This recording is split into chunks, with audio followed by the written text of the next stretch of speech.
You're invited to experience online healing retreats brought to you by acoustichealth.com. These magical online gatherings give you valuable insights, exercises, and channeled information on the great shift of the ages. Visit acoustichealth.com and click on online retreats, or check out our retreat archive and download the recordings. Life-changing online retreats by acoustichealth.com.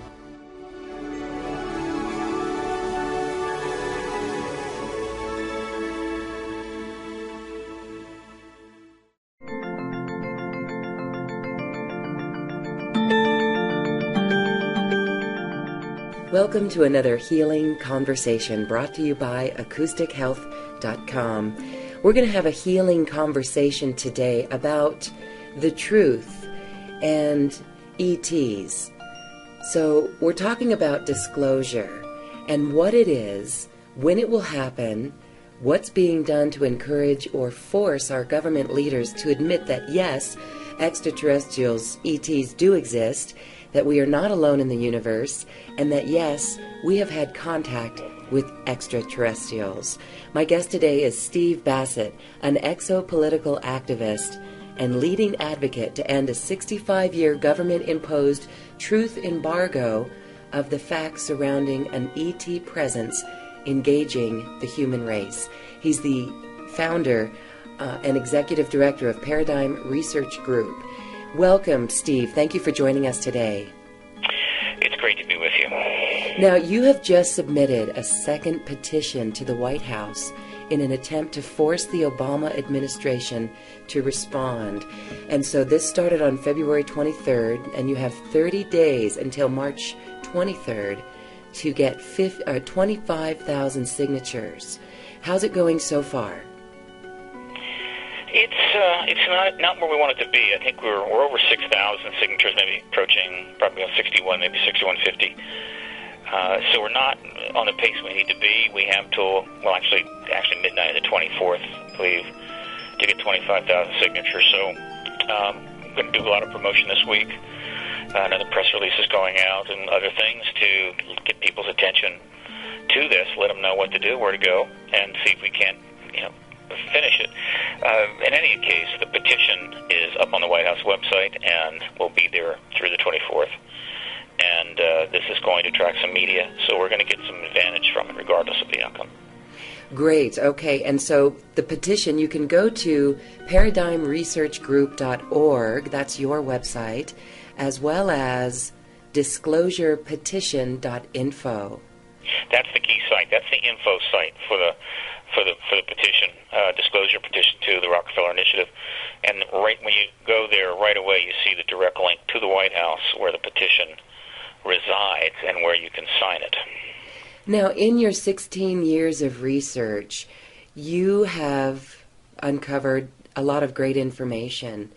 So would you share, for those who are new to this topic and listening and realizing it's pretty incredible that there's been information withheld, can you share with us what you've learned in the past decades that you've been doing this?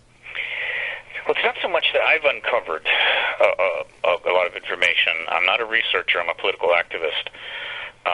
But I reviewed the evidence that many hundreds of others have uncovered and developed for the last 65 years since early 47, when this issue really exploded.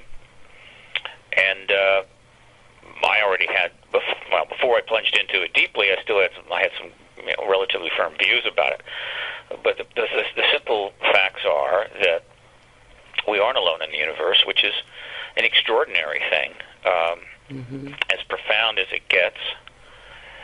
But governments have deliberately withheld this basic fact without getting into all of the other things that they may be withholding on this, all of the other bits of information.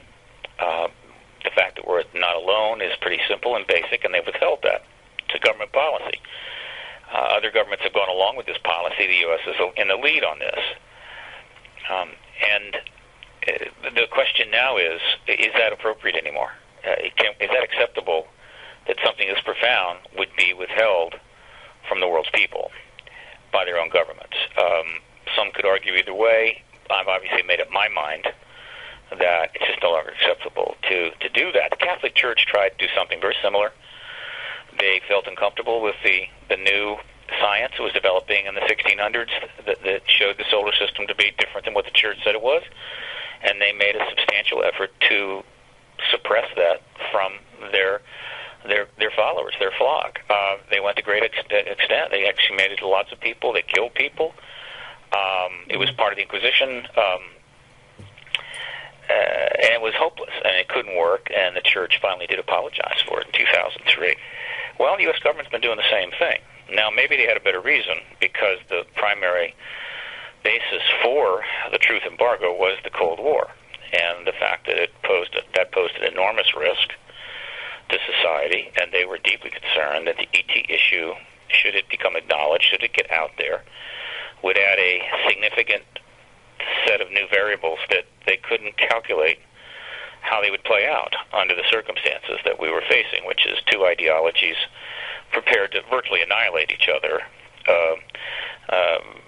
over different opinions about how to run their countries and how to run their economies. Some saw it as like Jonathan Swift's Gulliver Travels, where you had the two groups that were at war for some time over which end of the egg to open first. Some, though, saw it as a true ideological conflict that had to be resolved. In any event, once the Cold War was over, then the basis to bring this out was there. The door was open for it, but they haven't been able to go through that door. It's 21 years later. So, yeah, we're not alone. There's extraterrestrials engaging us a lot in the last 65 years, if not the last 65,000. There are more than one species. We have a massive amount of evidence for this. We have crash vehicles that we have gotten and have been researching for decades. Almost certainly have dead bodies. Some reports that some live aliens were gotten by the government. There may or may not be formal arrangements with these entities. And that's just for starters. That's just the way it is. That's reality. And people would like to wish it away, just pretend it's not there. Won't matter. We're not alone in the universe, which really should be surprising, given how big the universe is, how little we still don't know about physics, and how many planets we're now discovering in the galaxy. They're projecting, I think the projection now for the number of life zone planets in our galaxy alone is, it's a billion or more. And it's going to grow. The number is probably going to grow. The number of actual planets in the galaxy, they're now estimating to be more than the number of stars in the Milky Way. So it's just time to move on. We're not the only living matter in this galaxy, and to think otherwise is absurd. And that's where we're at. And so the petitions that are being filed right now are being filed on the White House website as part of a project called We the People.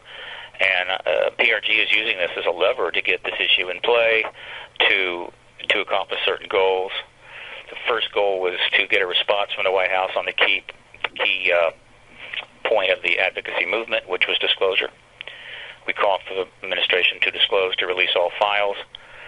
We got enough signatures to trigger a response. The response came on November the 4th, and the White House basically took the hard line and said, there's nothing to release. We're hiding nothing. There is no evidence at all for an ET presence. There's no evidence at all for life outside the universe, which was fine, except completely untrue and undefensible. As I've said many times, it can't be defended. No member of the White House could possibly stand on the same stage in front of cameras with any of the top researchers or activists and defend that position. I mean, it would just be an unfair, how would you say, debate, to say the least. I mean, they wouldn't have a chance. So they're not going to do that anytime soon. But they put that position out. We've got that. Now we're going back at them with a second petition that's focused on the Rockefeller Initiative, which is an event that took place back in the 1990s during the Clinton administration, which the press has avoided and no one involved in it has spoken. And so we're using the process to put that initiative, the Rockefeller Initiative, on the White House website in front of all the media in the world. And now we're pounding away at them to go look at it, and as well as getting people to sign the petition and do the right thing, which is to say, hey, you're not alone in the universe. Isn't that cool? It is so incredibly cool, and it should be a wondrous thing. I'm going to ask you, perhaps the government so deliberately covers this up because we've been programmed through our movies for so long that these ETs or aliens are meant to be fearful or harmful. There's only been a few, like E.T., the movie, and some others that made it feel more comfortable than fear. Mm-hmm. So if they are to disclose this, wouldn't it reveal that they've covered it up so much, and it almost seems like it would be a house of cards on the government in many senses, even with the current economic factors that are playing in? Well, first and foremost, the American people learning that the government has been misleading them on something is hardly going to be new, and no one's going to be shocked by that at all. In fact, they'd be surprised if they learned that the government wasn't misleading them, so that's not going to be a big shock. About half the American people now already admit privately, and when they're polled, that they think this phenomenon is extraterrestrial. They actually say that in the polls. That's about 150 million American adults. About 20% have had sightings. That's about 60 million American adults, and about 85% believe, when polled, that the government's not telling the truth. That's about 240 million adults. So that's not the issue. Yeah, there are a number of public relations problems that the government's going to have to deal with post-disclosure. The government doesn't like to deal with public relations problems. It doesn't like to be challenged or bothered. It wants us to pretty much shut up, pay our taxes, and leave them alone. However, the government's been put through the ringer a number of times, not enough by the media and the people, over their transgressions and abuses of power. They need more of that, but they've been through that. They've been through that before. This will be a big one, but then the event itself is big, and the implications are huge, and I think that people are going to be relatively understanding for the Cold War basis for withholding this information. The technology, they'll be a little less understanding, because that technology that I think they are sitting on right now could be extremely helpful to the problems we face, and people are going to be angry that they didn't get it out sooner. There's going to be a serious public relations problem over the contact issue, the fact that the government is really powerless to do anything about it. It's going to be an interesting time. But that comes after disclosure. Disclosure is the simple acknowledgement of the ET presence. And once they get that done, then we'll all work together to sort of get through the rest. Right now, the government is completely isolated on this issue. It can't act at all. Other nations are acting. Pressure's coming in from multiple directions. But it's frozen. And that statement issued by the Obama White House on the 4th of November last year just shows that.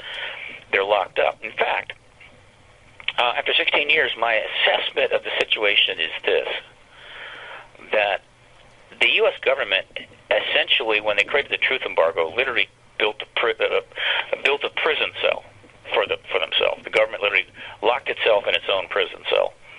That's what the embargo became for them. And I don't know if they really realized that was going to happen. And the way it happened is that the massive intelligence secret world that they had to create and did create to, quote, defeat the Soviet Union, and also address the ET issue clandestinely, or sub rosa, which is huge. I mean, it became vast. It became so vast that it separated itself, or it split apart from the representative political arena. Not a good thing. Ill-advised. I think it was kind of an organic process. I don't think that anybody, had a coup or whatever and deliberately split. It just emerged. It's so huge, the secret empire, as I like to call it, that it's beyond the capability of the Congress to oversee. As we know, the Congress can barely get its pants on correctly and get to the office. They're useless. The president has been locked out. Some presidents more locked out than others. And so the situation we have circa 2012, though I think this has been the case going all the way back to the Carter administration, at least, actually probably back to it goes all the way back to the Kennedy administration, but there's been some fluctuations. But the situation is this. The president doesn't have access to the information about the ET issue or a whole lot of other things that are going on in the black world. Doesn't know where the bases are, can't get at them, doesn't know what research is going on, doesn't know where the ETs are, where the craft are, and Lord knows whatever else they've been doing down there. The president is transient. He comes and goes. They don't trust him. They don't trust any political leaders generally. And it's just better to keep the president on a need-to-know basis as well as the Congress. Okay, well, the problem there is that without being able to have access to a certain level of evidence regarding this phenomena, the president cannot step forward and do anything. To try to disclose this issue without access to that information would be extremely risky and could go very badly. So the president's locked up. Meanwhile, the military intelligence community really serves the president. The president is the commander-in-chief of the national security structures. The president doesn't run the Congress, and the president doesn't run the judiciary, as we all know. But the president's the commander-in-chief, and so the military intelligence world answers, under the chain of command, to the president. Well, for that reason, nobody in that command has got the authority to step out in front of the cameras and say, well, I think it's time for the American people to know that they're not alone in the universe. Some general, some bird colonel. No way. So they're locked up. And so the problem we have is that neither side, it's really the two components that is required for disclosure, is able to move forward. They've literally built this, locked themselves into this. And so what has to happen is that enough pressure has to be brought on the government in every way possible so that both sides realize that this thing is going to break regardless of whether they take proactive measures or not. And there's several ways that could happen. And so finally, they will meet. In other words, a representative from military intelligence management groups on this will meet with a representative from the White House. It will be a private meeting, I can assure you, and they will come up with the understanding that they need. What can they provide to the president to support an announcement, and what do they want from the president once an announcement has been made? And when they reach that understanding, then the president can go forward. So that's a way to look at the situation right now. It's not unresolvable. I think it will end pretty soon, but it could very well be delayed if we have a new war or a major terrorist event or other grotesque behavior, which is still the prevailing modality, which is just men behaving badly. We could get delayed on this, could put it off for years.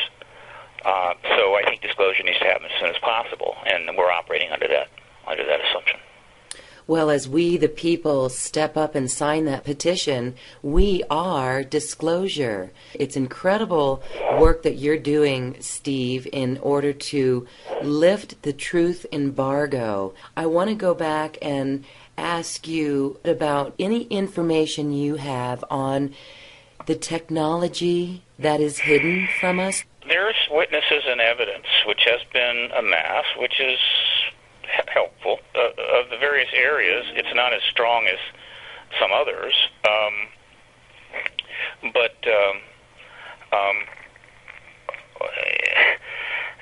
here's the basic things I think are known. One, that these craft have extraordinary capabilities. There's more than one kind, and there may be, and there is more than one group engaging us. The assumption is that these different groups are coming from different planetary systems. They could all come from, it's possible they could come from one planetary system. I mean, there's no, I think, physical barrier to a planet having multiple sentient species that can't even breed together. But I'm gonna guess that they come from multiple planetary systems. So these craft that they have generally have extraordinary capabilities. They're anti-gravitic, and they're not generating energy by coal, oil, propane, gas, whatever. They're not doing that. So they're using an energy source which is beyond what we have and might be a breakthrough. Not just a small breakthrough, but a huge breakthrough, a technological revolution, a paradigm change. There's good evidence that we have already reverse engineered the anti-gravitic propulsion tech, and we have our own versions of that, which I think a lot of people would find interesting, and have had them for some time. It's less clear whether they have successfully duplicated or reverse engineered the energy systems of these craft, though there are hints that it's been pushing research. The whole field of alternative energy, of course, has been emerging out from under the suppression from the fossil fuel industry. We've been getting, there's also info out there that's public about research by both government and private entities into the concepts of, I guess you could say, non-traditional energy sources of extraordinary nature. We're getting down into some serious quantum mechanics and deep physics, but we're not totally unaware of the potential for an extraordinary energy source breakthrough. Now, some of that may be motivated by what they may be learning down below, but there's still no indication they're about to be able to provide that to the world's people who are really under massive pressure. Oil is going to go up in price, and every time it goes up 5-10%, a lot of people die because the cost of energy determines the cost of food and, in many cases, water.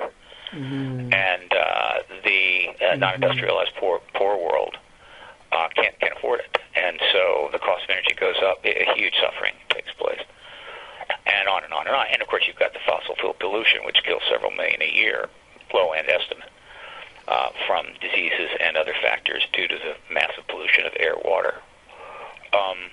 So that's what we know. We also know from way over 500,000 contact reports that have been submitted to researchers by unsolicited by people all over the world of all walks of life that they're doing a lot of biotechnology work with human beings and also using animals, and that they have extraordinary genetic technology capabilities, which shouldn't surprise us.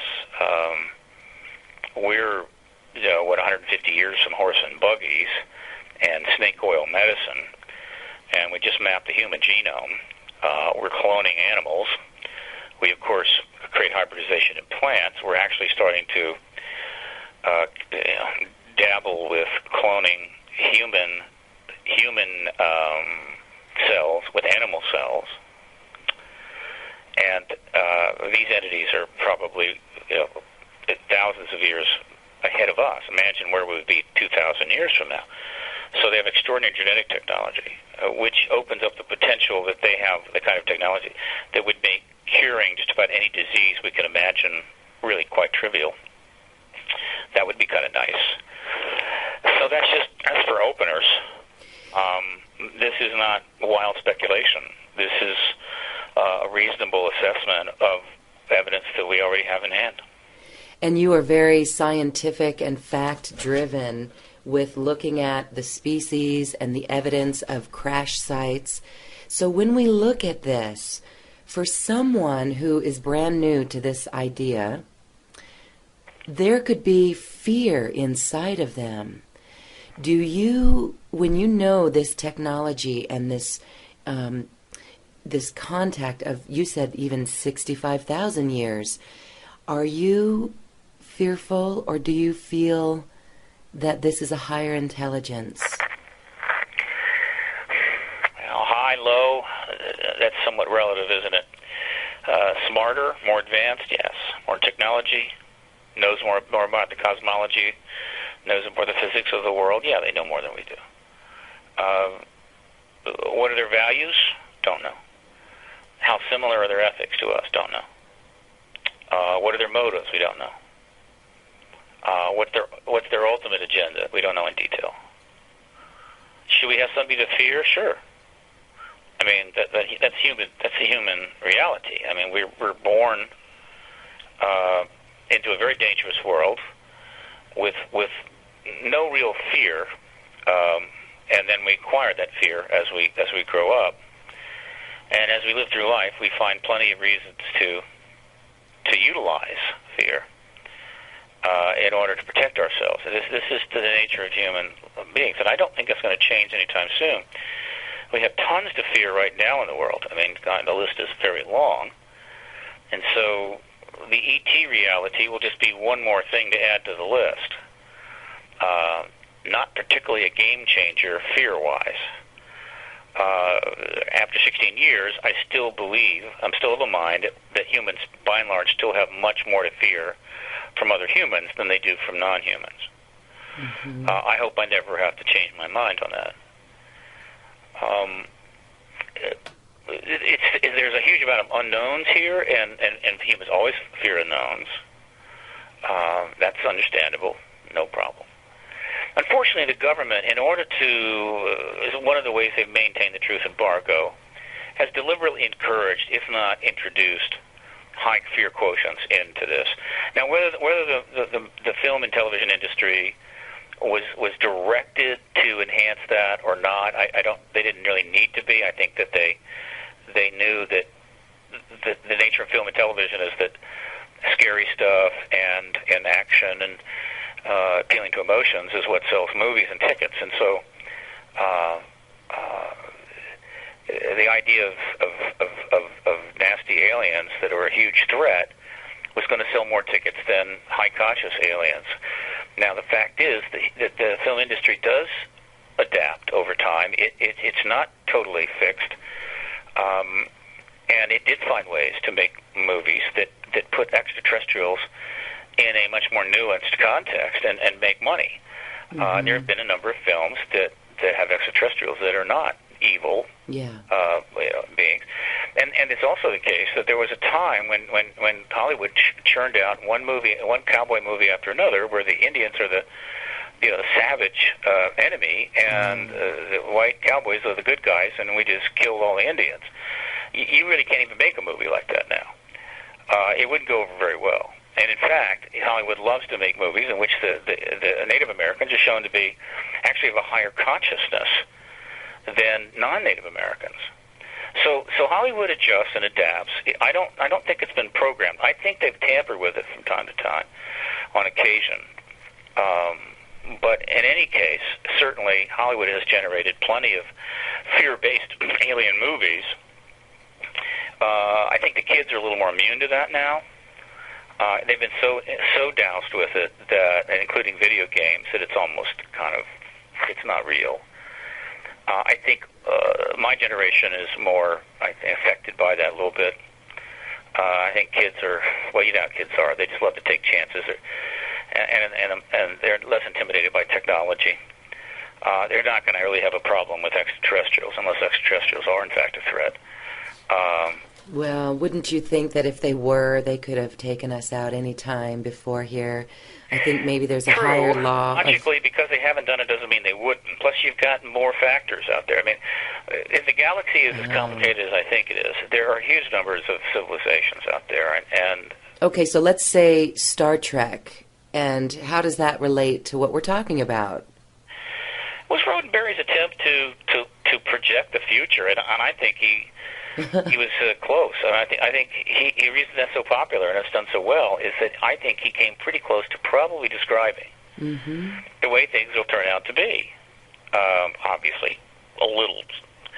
I mean, there's a lot of what's the word I'm looking for? There are a lot of cliches and some crazy stuff in Roddenberry's stuff, but nevertheless, it's representative. And of course, you have political alliances in the galaxy, and those political alliances help to keep order.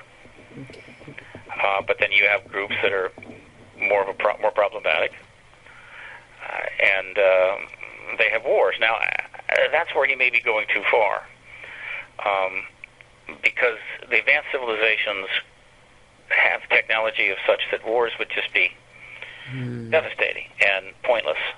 In other words, they're too good at it. It would just be too dangerous for all concerned. We already have a sense of that. It would be even more enhanced with them. That doesn't mean they can't give each other a problem. And so the likelihood is, if I had to guess, is that any emerging planet like ours that's coming along pretty well and approaching space travel capability is going to be protected by an alliance of relatively benign alien civilizations who together are able to protect it from any rogue species out there that just has a bad attitude. That's my best guess. Okay. And I kind of feel that's the way it is. That's the sense I get from the evidence. Okay. Does that mean that's what it is? No. That's just the working model that I'm using. But the simple truth is that if humans from 2,000 years ago had the ability to go back in time and, quote, attack themselves in the past from 2,000 years out, we wouldn't have a chance against our future selves. Mm-hmm. That's just the facts. It wouldn't be a contest. It would be like a 300-pound football player taking on a 3-year-old. You can sit and think real hard. How could a 3-year-old take out that football player? Can't. Impossible. So that's literally where we're at, and that's a huge humility reminder. It is a excellent reason to step back from arrogance, hubris, and concocted delusional self-importance, and try to put things in perspective. Doesn't mean that you hang your head and go hide in a cave. It just means that the human species is suffering from some serious afflictions that are somewhat laughable in the face of the reality of the galaxy as it will soon emerge. So perhaps we will improve our attitude. That's my hope in the disclosure world. Well, it's rather embarrassing, if we can call it embarrassing. It's embarrassing when you have an audience. Yeah. And we do. We have a galactic audience, and when you start looking at our behavior in that respect, it's like, wow, oh gee, that's just not cool. It's like there's a lot of crazy things you can do in the bathroom by yourself in front of the mirror, but if you found out later you had people watching you, you would be mortified. Well, let me ask you a question about the shift of the ages. We are coming into a great galactic alignment. What is your comment, or do you have anything to share on how that might be related to this? Interesting. I'm putting together a presentation which I call Disclosure at World's End, Exopolitics 2012, where I try to touch on that a little bit.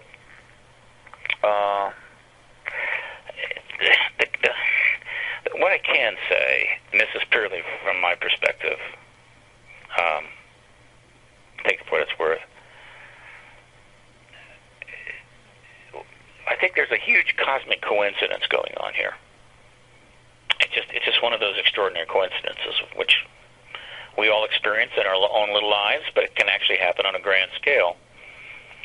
I have a hunch that the ET presence, which is really, I think, centered around our coming of age, our coming of the nuclear age, starting in 1900 but culminating in the Japan bombings of 45, is the reason why the phenomenon exploded in 47, and why we're involved in some sort of transitional process related to them, these ETs, which they are by and large, I don't know if they're controlling it strictly, but they are certainly influencing it, and they have some kind of an agenda attached to it. Like, and for that's example, the reason for their exploded presence now. It has nothing to do with the Mayan calendar, and the whole Mayan calendar thing is a pure coincidence. but an interesting one, because as it happens, the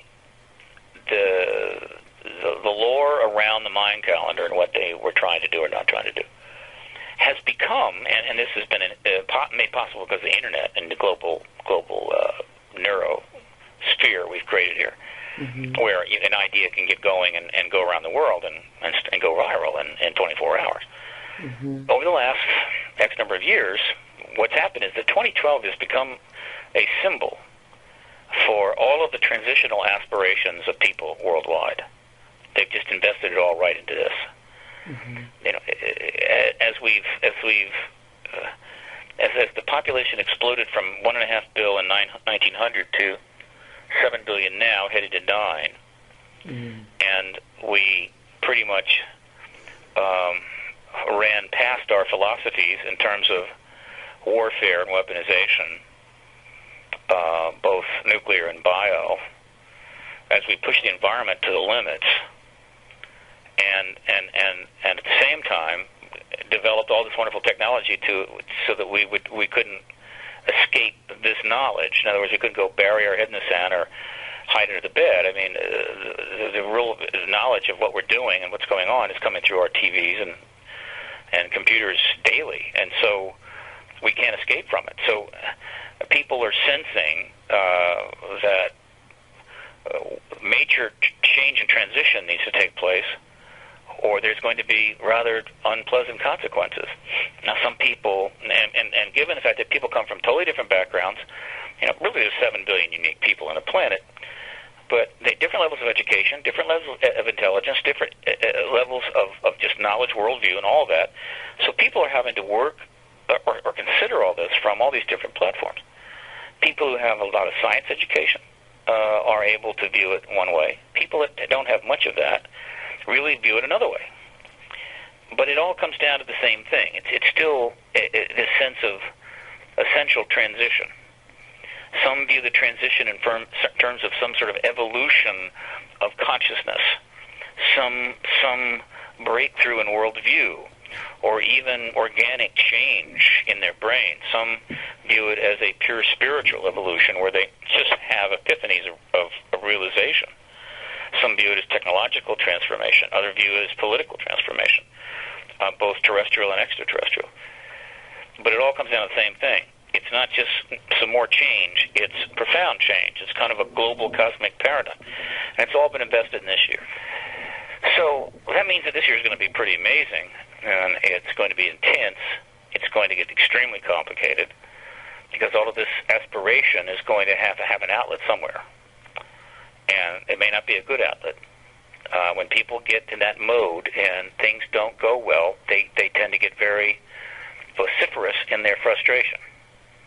So that's why it's so important, the work that you're doing, so that we can help diffuse the bomb. And it begins with truth. And in a way, truth has to be handled with kid gloves. Yeah, that's an interesting turn of phrase. I wouldn't want to argue with that. I think. Or do you just hit him over the head with it? Very boldly. Okay. There's an old cliche that activists use, and I don't know the origin of it, but if I Google it, I probably could find out in 60 seconds. That if you're going to tell the truth, you need to make them laugh, or they'll kill you. And it is the case that the truth, oddly enough, can be extremely unsettling.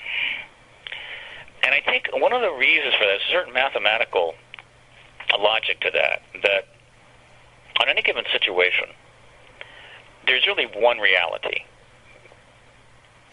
Well, actually, there's just the entire universe is a singular reality, actually, which is what someone experiences when they get a samadhi experience.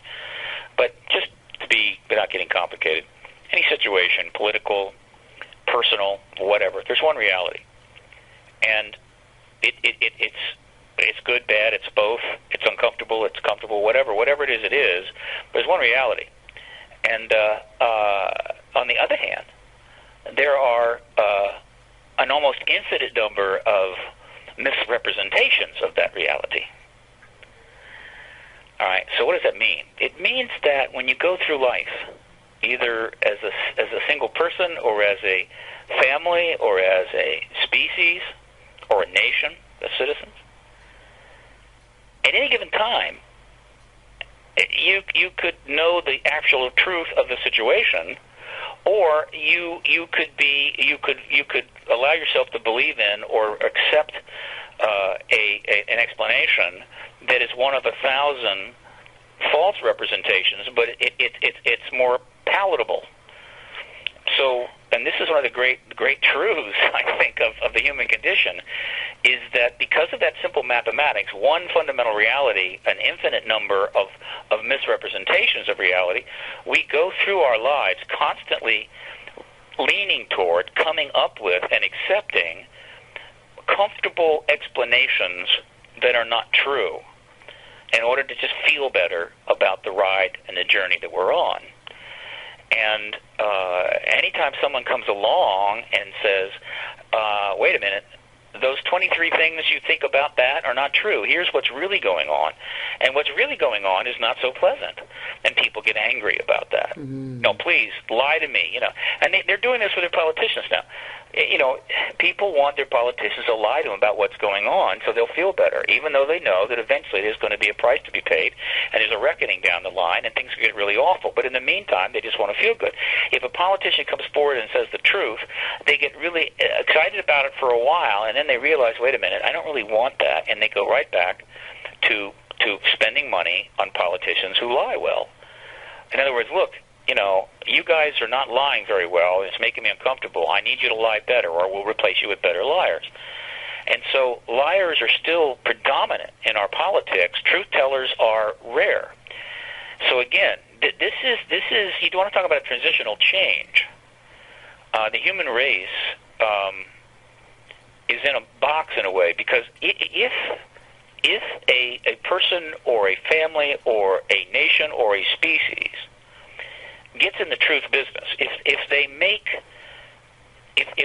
they're willing to simply blow away all of these countless misrepresentations of reality that are simply crutches that make them feel a little better in the moment, and get into the truth business, which will be uncomfortable and difficult and a little bit painful, but if they did it, because they would be operating from truth, from the way things really are, they would be in a far better position to make things better. And ultimately, things would get better, and their lives would get better, and they'd be a lot happier.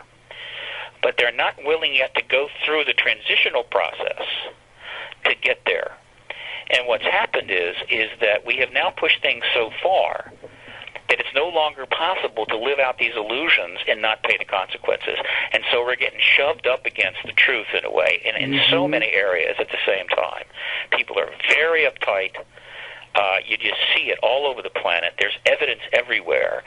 Suicide rates are high. Sperm counts are down.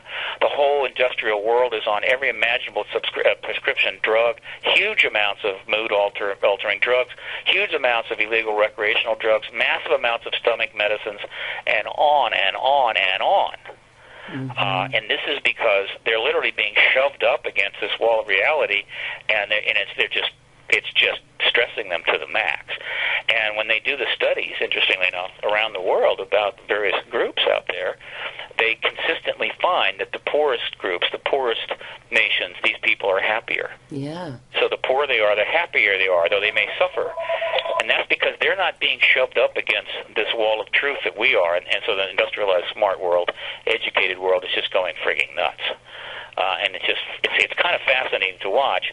The sad thing is that there's really no, what I would call, systemic effort to actually address that. It's as if everybody's just taken their hand off the wheel and said, I can't drive. I don't know what's going on. I'm just going to go along with this and wait for the crash. There are obviously efforts, but even those are not well directed. In other words, you've got huge numbers of people that want to react to this, but they can't really develop a focused process, and so they're all getting on their horses and riding off in all directions at once. They're well-meaning, without question, and there's good being done, but, the systemic process processes that are needed are not there yet. And without them, we haven't got a chance. And I'll give you a perfect example. You have all these people in the United States that don't really know much about the true environmental impact of the 360 million Americans that live here on the United States, just North America, and the environment, including the oceans around it. They have no idea how bad it's going to get. They just don't know. But they know that there's some sort of a green, process, and there's environmentalism. And they've been told if you cycle your cans and bottles and stuff and inflate your tires on your car, that things will get better. And they do it, and it makes them feel a little bit better, and they feel responsible. But the fact is that those efforts are virtually a tiny drop in the bucket, and there's a tidal wave of environmental consequences heading for us. And to snap people out of that is almost impossible. In other words, I just want to recycle my cans and bottles, and I know things will work out. And to tell them no, it won't work out, and that's really nothing. It's almost like going through the motions, like those security stuff at airports. That's mostly for show. It really doesn't protect us that much, but it makes us feel protected. These kinds of illusions are no longer going to serve us very well. These are the kind of dilemma that we're faced. I speak about this, and I'm able to speak about this only because the truth embargo, which is what I'm so intensely focused on, the whole effort to embargo the truth about the ET presence, tangentially hooks into this kind of stuff. It's at the core, literally, of this sort of societal illusion that was created by the government. The most successful propaganda campaign in all of history, far more successful than the Nazi propaganda, even the Soviet propaganda machine. This was amazing. They managed to keep this ET thing sustained and under wraps, embargo sustained, and they issue under wraps by and large for 65 years, in spite of the fact that ETs are all over the place.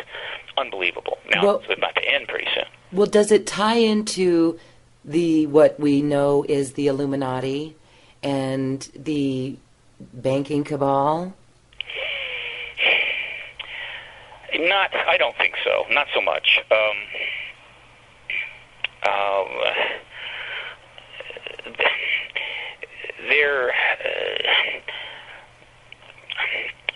That is a tough area. I have plenty of colleagues that are quite intense about this. What's happening is that as people feel disempowered, and more importantly, as people lose trust in their social contract, they do develop societal paranoias, and some of those paranoias are justified. And they look for explanations. They, in other words, people are not going to be satisfied to think, well, things are just going to hell. They want to know exactly why and who's responsible. It's like when people get disease. They'll get some real serious fatal, or fatal disease in a sense, terminal disease, and the factors involved are maybe in the thousands, but they just want to know the one that did it. What caused this? And it just makes them feel better to think that way. But in fact, it's far more complicated than that. The world is filled with competing power groups, and always has been, and it's going to continue to be that way. And people with power and money have influence over others. And so there's this huge tendency to want to say, all right, or accept theories and ideas that are put forward in front of us that this group is controlling everything and that group is controlling everything. And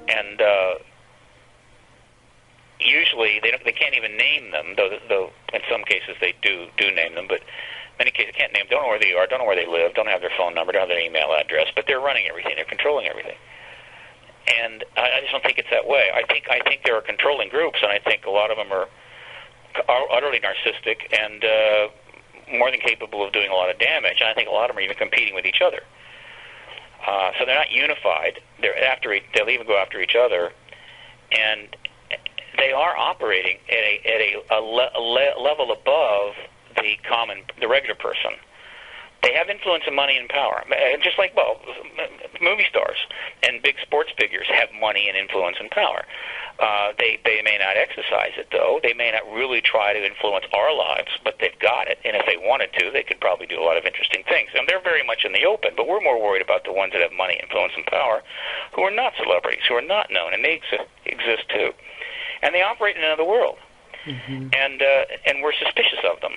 And because we don't have a lot of access to who they are, what they do, we are prone to become very hyperbolic about what they're capable of and what's going on. And this is natural human reactions and psychology, but it's not particularly beneficial. It's not helpful. Okay.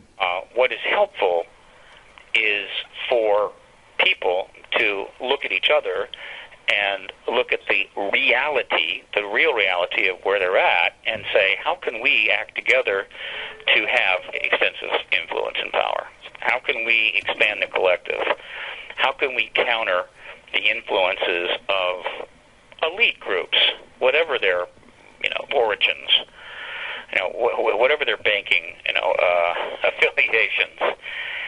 And unfortunately, the vast majority of people are more willing to just fear the unknown elites than make the effort to collective action. It's just easier to sit in a chair and look at the television and be afraid than it is to take the effort to start collectivizing with hundreds of thousands, millions of other people to change the world. And this is just the nature of humanity. Now that needs to change, and it may, because there are technologies that have arrived that make this more possible than ever before. But the psychology of people have not kept up with that. They still have there's a gap there.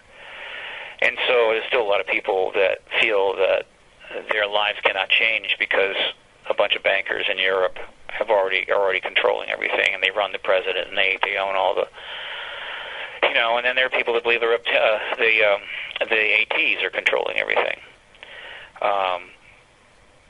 So, so much the case, and often the case, the reality is far more complex and difficult to work with than the representations of reality that we accept to be comfortable. This comes up all the time, Lauren, all the time. Mm-hmm. It is a fundamental dilemma of the human condition. And one way to alleviate it is to address it early on in general education, mm-hmm. and start teaching kids about it when they're very young, so that by the time they're 15, they get it. We don't do that. In fact, we almost encourage that process even as we educate, thus ensuring that by the time the person is adult, the real world is not something they can access that well, and they live in illusions. And then once they try to, once the stress of those illusions starts to overwhelm them, they turn to reality-altering stuff, all kinds of things that alter reality, and then they go deeper into these illusions, and some of which are now assisted by medications or drugs, whatever else, until they're completely detached from reality. And we're seeing that constantly. I mean, we're seeing the symptoms of people being detached from reality just springing up everywhere. It's just a wave of events and processes that we're watching as people that have detached sufficiently are now acting out. And you constantly hear the same thing. Something happens on Monday, and the next day you have, the people being interviewed. I just can't understand how you could do that. It completely doesn't. I don't get it at all. It's impossible. Who could understand that? That sense of I can't understand how that would be. Well, actually, there's good reasons why it happened that way, but they don't know those reasons, and they're not connected enough to figure it out. This is not where we want to go. It's a real problem. And my contribution, or the contribution of the disclosure movement, is that this is a truth so massive that if we can break the embargo of it, it will be such a global message that yes, truth is obtainable, and suppression of truth can be broken, and as a result, it may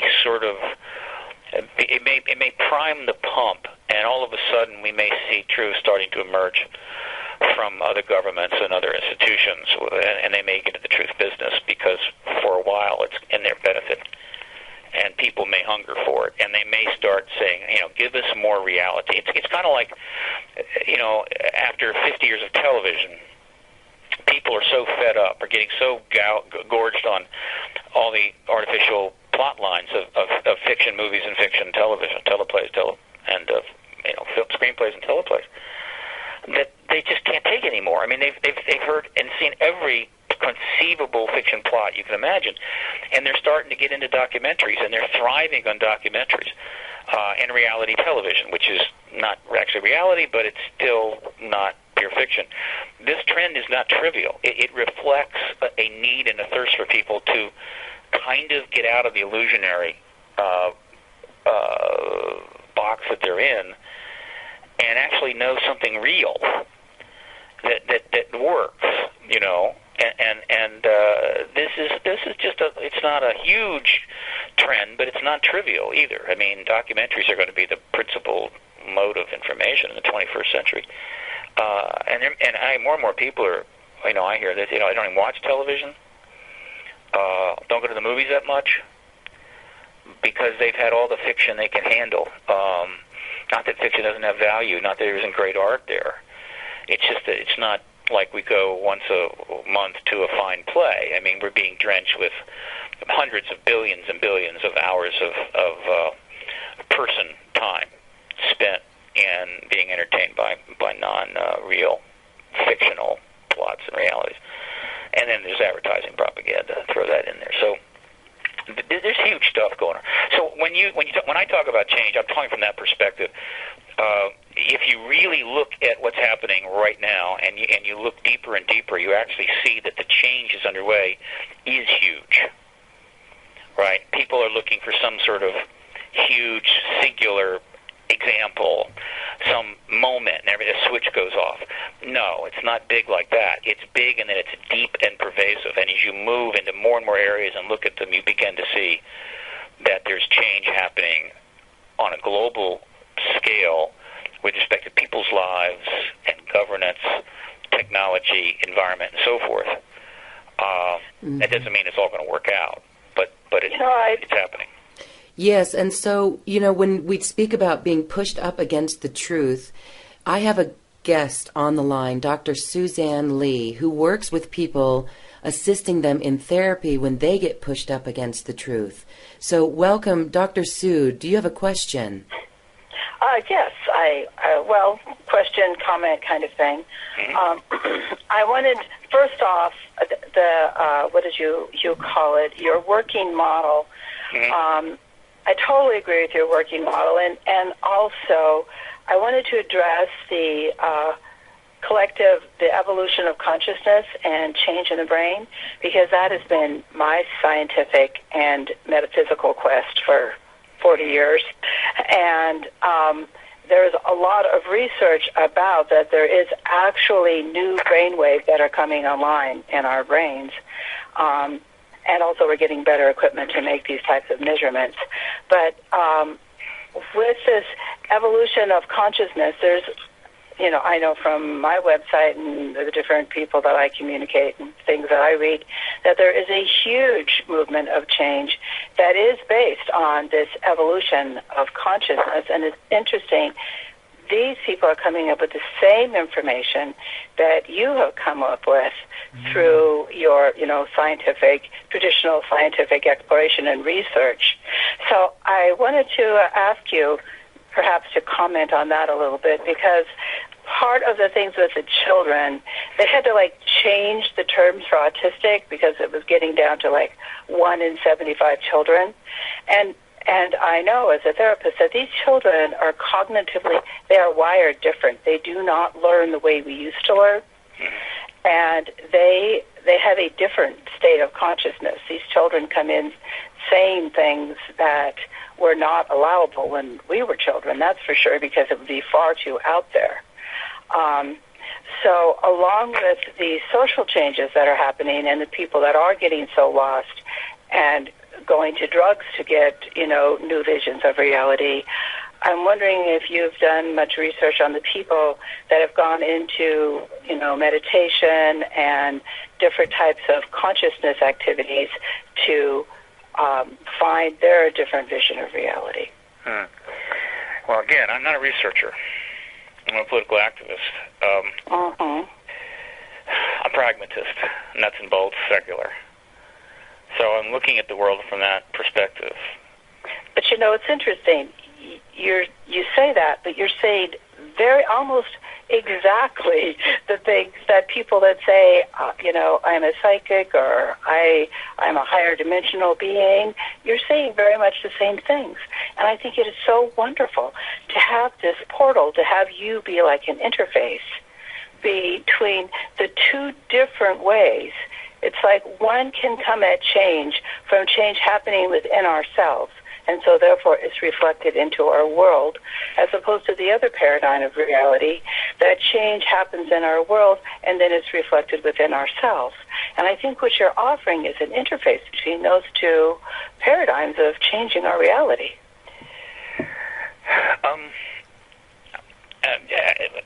I can't say yes or no to that. It could be. I think that the world is again. The world is ultimately a singularity. It's a one thing happening all at once. In other words, it's not, all the divisions and everything are essentially perceptually artificial. Things are happening in us, reacting to the world. The world's reacting to us. We're reacting to the world's reacting to us. We do like to create dualisms and other simplicities to try to understand and grasp what is almost ununderstandable. The actual workings of the universe are, at any given time, more than 1 trillion, quadrillion supercomputers could possibly track, and we're in the middle of this, so this is going on. Okay, having said that, one of the struggles that we have as a species is that we are having to deal with the same things from very broad perspectives, very different perspectives. Now, that can be entertaining, but it's also a liability as well. It's one of the reasons I think that some smart people felt that it was good to have public education and try to create a somewhat universal education platform to try to minimize or at least shrink this huge spectrum of perspective that we can have. In other words, diversity has its limits, like anything else. But having said that, the nature of the modern world is that almost anybody has access to huge amounts of information from a very early age. Whatever their skills are, whatever their knowledge base, whatever their intelligence, it's just pouring at them. And somehow they have to figure this out. And it comes very quickly. In other words, you don't have like a dignified amount of time to get, to sharpen your mind, to develop logical skills, to learn a good, decent amount of words and so forth, and then have the world be brought to you and you assess it. It's pouring at you from the time you're 4 or 5 years old.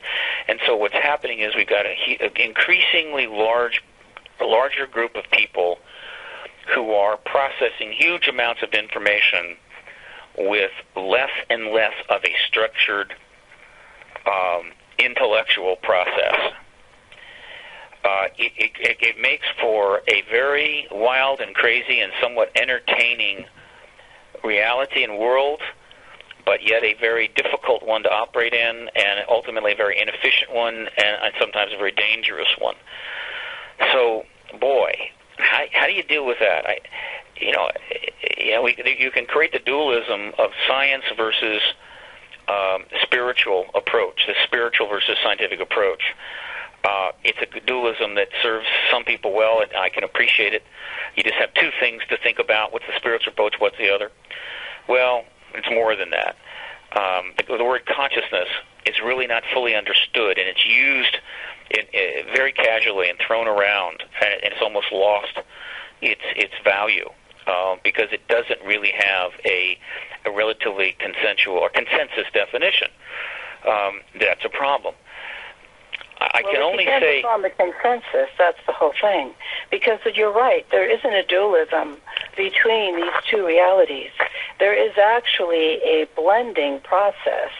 And in terms of being able to compute these huge amounts of information, of data, are you familiar at all with the research that the Russians have done on the 97% DNA that they had labeled the junk DNA?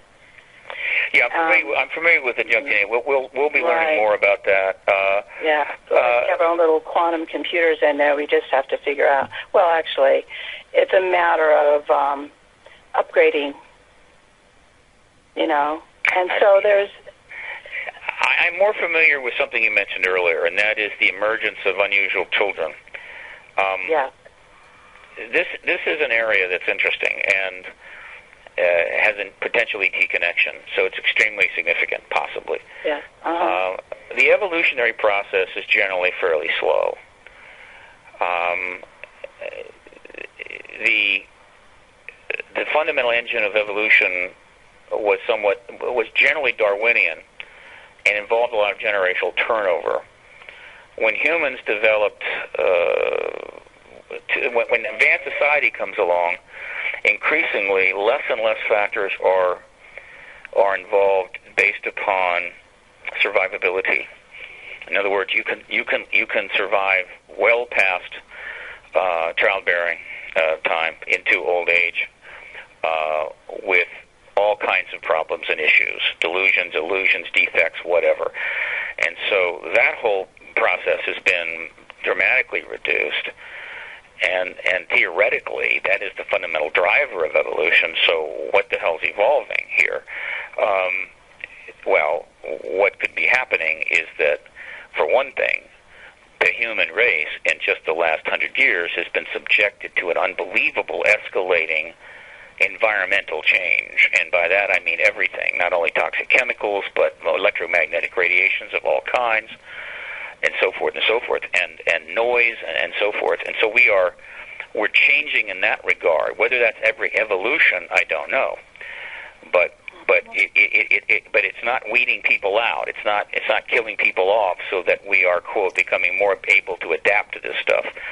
However, there is something going on that may be truly interesting, and that is an area that will be one of the most difficult to get into post-disclosure, but maybe the most exciting, and that is direct intervention in our genetics by extraterrestrials.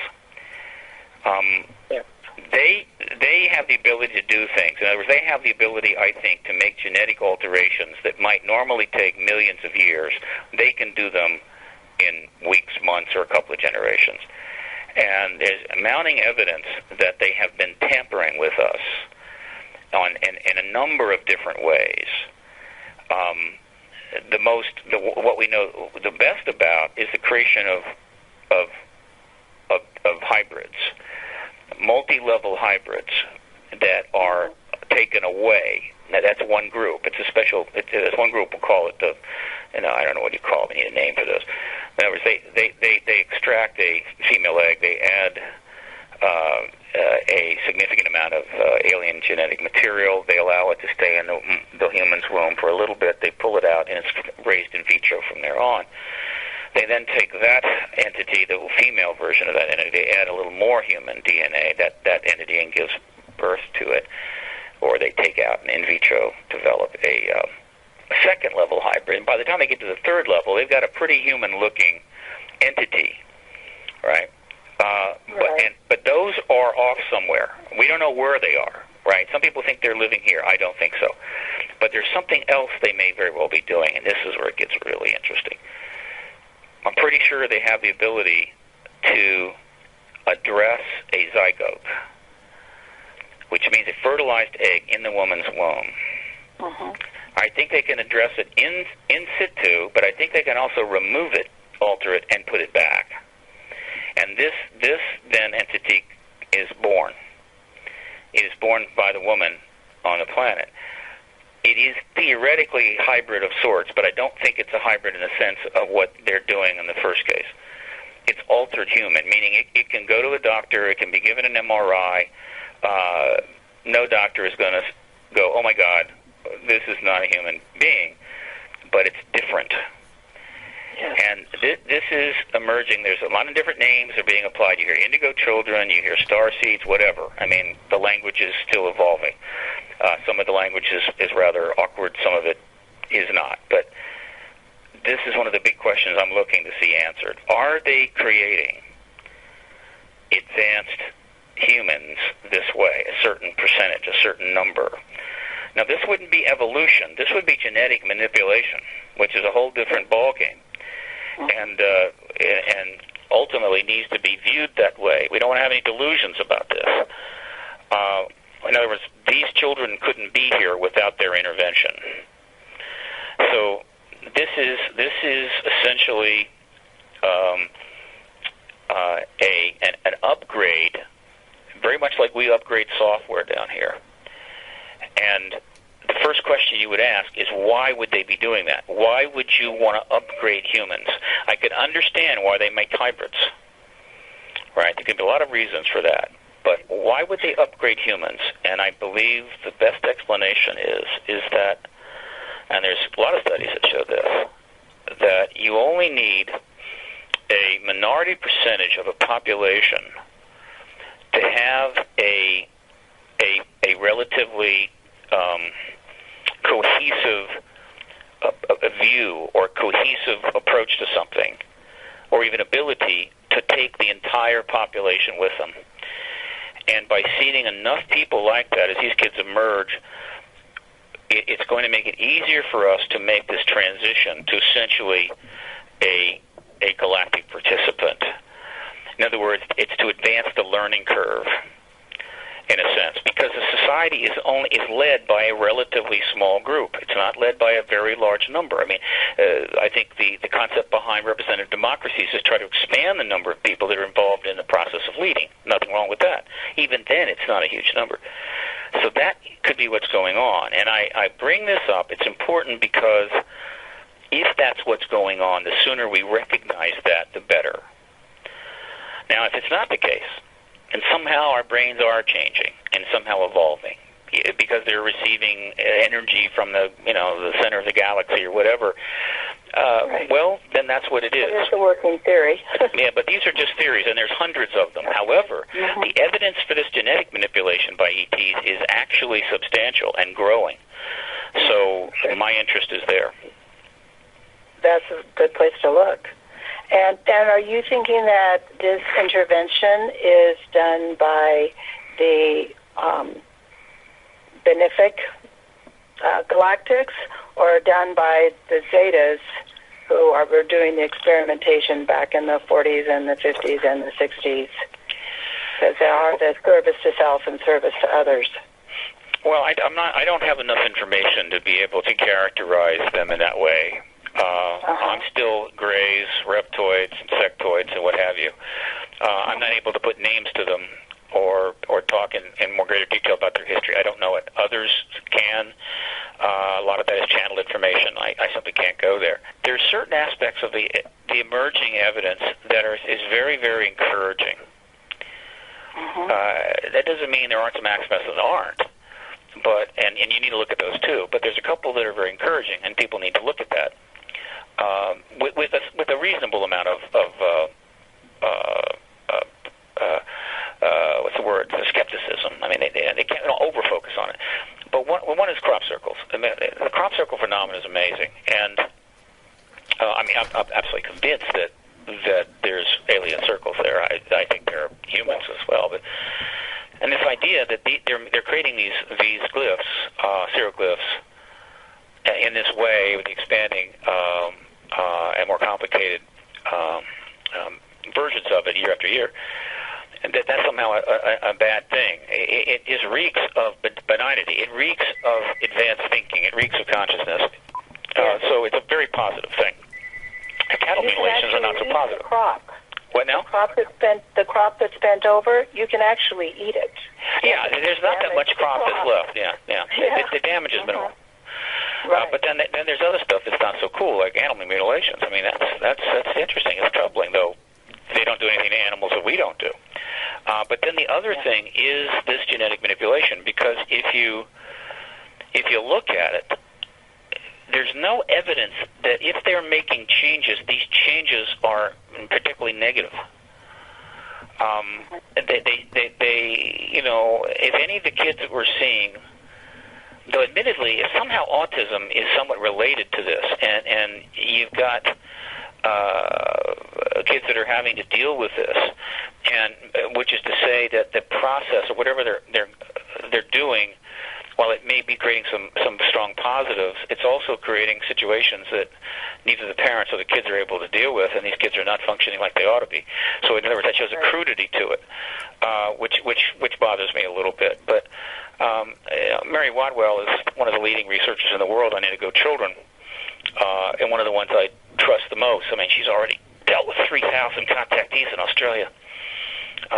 Again, there may be, in fact, this effort to do that. Now, are they going to create an elite ruling class of people with powers? Are we talking X-Men here? Or are they simply trying to provide an enhanced human in a percentage enough that it will allow us to move at a little quicker pace and hopefully not be too envious of these kids that have, of course, well, the other generation will be gone, but it's still only a percentage. So you have a generation of kids where you have a very small percentage that may have these enhanced abilities. How are they going to be viewed if this becomes more well-known? Complicated stuff. But the ETs may have already figured that out, too. So that's another positive thing. And you can usually find a couple of more, which is why, overall, I'm optimistic about how this will work out. However, as far as the human reactions and the way humans are going to deal with this as we go forward, it's going to be messy, and there's going to be a lot of unpleasantness, frankly.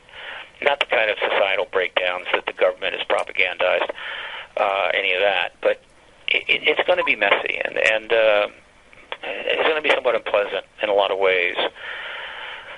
Humans are going to struggle with this, without question, and I think we have to be prepared for that. We have to be prepared for some unpleasant behavior on the part of a lot of people. Not awful, but just not cool. It's upsetting. People are struggling with it, and you've got all these people that are going to be impacted, and they have this whole range of skills and tools and abilities or lack thereof. And not everybody is going to be able to process it. And the longer the government stays out of this, the longer the government refuses to engage this and bring it out, the greater will be this disparity. In other words, and this is true of almost everything, if we had a more proactive society and a more proactive government that said, okay, what is the orderly, reasonable way to go about dealing with this and that, bridges and infrastructure or financial change or education or anything else, and proactively work through it to get a positive result, we would have a far more, workable society. But we don't do that in almost any case. All we do is lie until something breaks down. Then we go into crisis mode. We throw all kinds of solutions at things, barely balance the thing, and then we start lying again. There is no thoughtful, proactive process operating almost at any level about anything, except in microcosms like within certain corporations that may get a process going and a good internal, what you call... I forget the name for it, but they have this internal, operating system that works pretty well. Maybe the corporation does well. And we have these microcosms. We have plenty that don't. But in terms of the commons, orderly, proactive, thoughtful, advanced thinking stuff is just not taking place. And in the case of the ET things, it's an extreme. In other words, not only is nothing taking place, they deny there's nothing there. Right? It's like the government coming out and saying, we don't have to work anymore on researching health because there's no disease anymore. We decreed that. There's no disease, so there's nothing to really research. Everything is fine. And people say, are you kidding? Everybody I know has got a disease. But the government says, well, we say it's not there, it's not there. So the government's literally denying that the ET presence exists at all. And so there's absolutely zero societal proactive engagement at this point. And so that just maximizes... you addressed that really well with the people voting for the people that... Lie to best. That lie to best because they want to feel comfortable. Yeah, and hopefully that percentage will continue to diminish as the people that are willing to seek the truth inside themselves enough to see the truth, these things that you have said are... really important things for people to hear. That's a wonderful thing. Truth tellers are in a very limited number. People have gotten frustrated about that. They're tired of the breakdown of society, and so they're turning inward. and their philosophies are becoming, look, I'll make myself a better person, things will work out. Unfortunately, no.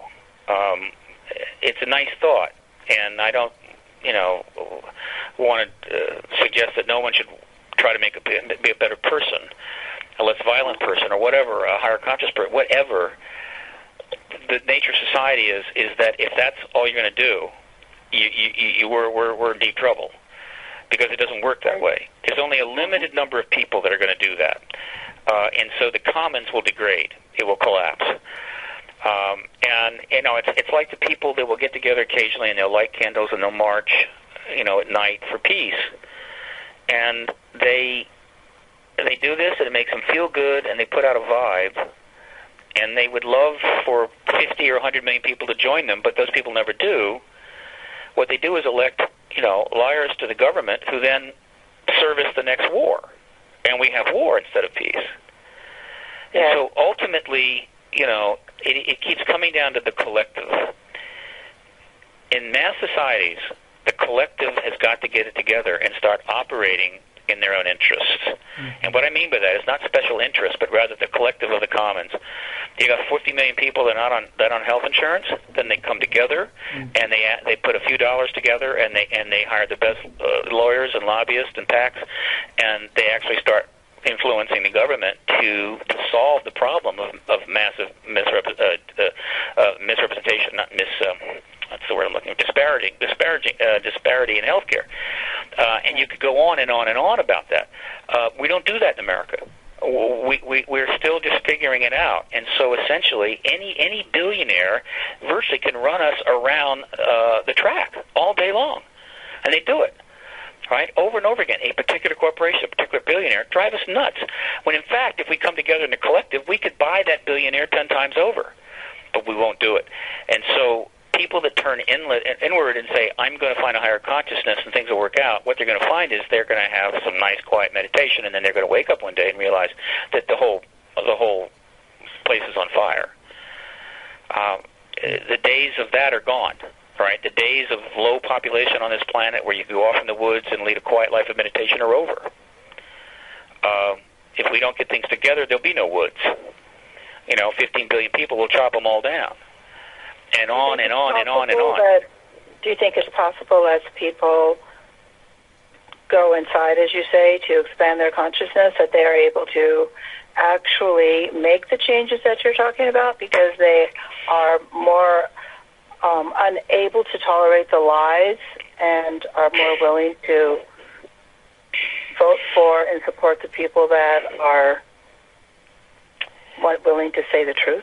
I think that on an individual basis that can happen, but in the collective it can't possibly work because, one, the population is growing too fast and societal change is too great. Mm-hmm. And so the limited number of people that will go inward and find a good space, long before they could translate that good space into societal change, will be long gone. This is just the reality. In other words, we need action. Action, absolutely. We need action. Mm-hmm. Truth and action. You get truth and you put it together with action, and you can do almost anything. Huge things can happen. But and again, I'm not saying that making an effort to turn inward is a bad thing. I'm simply saying that a lot of the reason that people are doing it is not because they really believe that that's going to make the world a better place, but because they have nowhere else to go. They're so completely turned off by what's happening around them, the inability of social systems to work, that they're left with going inward. And this is typical of overpopulated states. I mean, one of the reasons that the Indian religions are the way they are and the Asian religions are where they are is that those areas became overpopulated before almost any other parts of the world. They became massively populated early on, and it was a difficult life with limited resources. And when you're faced with what I think India certainly was facing even early on, and to some degree China and other parts of Asia, you go inward because outward is almost unbearable. And they developed a whole culture and religious traditions that do provide the ability to find a meditative space But unfortunately, it's not because that's the superior thing to do, but it was essentially a survival and necessary need because of the awfulness of what was developing around them as they just populated. This is off topic for me, and I don't go here much, but it's not partisan politics, so I'll do it. I avoid partisan politics. Is that when you look at all these various issues, it keeps coming back to the same thing over and over and over again. The real fundamental human dilemma, the one that we're still grappling with very little success, but we're starting to see glimmers of possibly addressing it, and that is we are a species, like any other species, that is living today because we have a multi-million year built-in genetic need to breed. And having children, creating more humans, is our fundamental raison d'etre, and it's not something we just learned recently. We've been at it for millions of years. And suddenly we arrive, very suddenly, it happened very quickly. It happened between roughly 1800 and 2000. So we're talking 200 years, which is a tiny drop in the bucket. Suddenly we came up against a time, we reached a point when that 2 million, multi-million year genetic need, compulsion, impellment, had to be modified. It had to be curtailed. Otherwise, it would be our destruction. And that dilemma we have been dealing with for 200 years, and we keep always coming back to it. And we still haven't dealt with it. And you can see it right now. The population issue is one of the most important in the world, and you could watch election coverage in America night and day, all the way up through the election in November, and you will not see a single candidate even mention it once. And this is generally true in most other countries. It's like the ET issue, one of the taboo subjects. You don't talk about that. You don't campaign on that. You don't go there. It'll somehow take care of itself. And yet it keeps coming back to that. And that's relevant to the ET issue because I believe the population issue is another one of the reasons why they really went active in 1947. Because they're more than capable of projecting our population as we are. And probably because of their past experience with other biospheres are more able to understand the implications of it more than even we are. And so I would combine the population issue with the nuclear issue as the driving forces for the timing of this transition we're going through. Now, are they going to help us with that? Very possibly, because one of the things I'm pretty confident of, because of their extraordinary ability in genetic and biosciences, is that if they wanted to, if we were in an open engagement with them and they wanted to, they could provide us technology that would make birth control utterly trivial.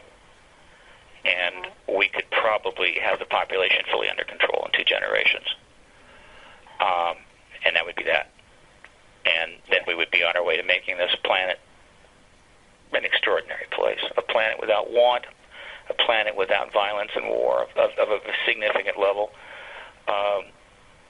And the simple truth is that they really couldn't have provided that. I mean, you could say, well, why didn't they provide it back in 1820? But I can imagine why they couldn't have. It just wouldn't work. We are now probably able to actually take on a technology like that. We couldn't do it. And we're also right at the tipping points on the population environmental equations.